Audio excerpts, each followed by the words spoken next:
Well, if you use Google, Gmail, YouTube, or Google Maps, the company tracks just about everywhere you go online and in real life.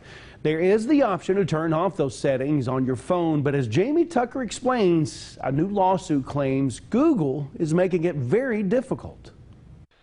Unless you turn off a particular setting on your smartphone, Google will know when you're home and save that information. It'll also keep track of when you leave the house and where you're going.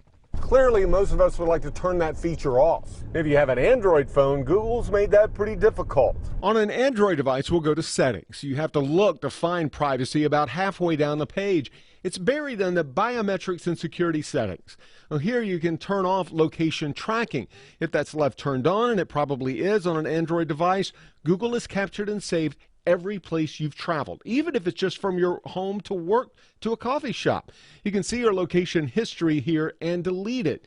In a lawsuit filed by the Arizona Attorney General's office, Google is accused of tracking its users' locations even if they turned it off. Now, Google also tracks and keeps a record of websites you visited, YouTube videos you've watched. To turn that off, you'll need to go back out to the main settings page, tap Google Settings. Here you can delete the history manually and set it to automatically delete the data after 3 months. Now, if people are given the option, they're likely to turn off tracking. When Apple began putting that information front and center in iOS 14.5, millions of people opted out of tracking. According to Flurry Analytics, only 2% of iPhone users in the U.S. have opted in to apps tracking them.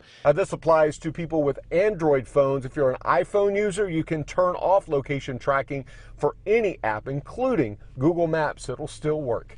That's What the Tech. I'm Jamie Tucker. The lawsuit also claims that Google pressured other app makers to hide location tracking options in their apps. Google has not responded to those claims.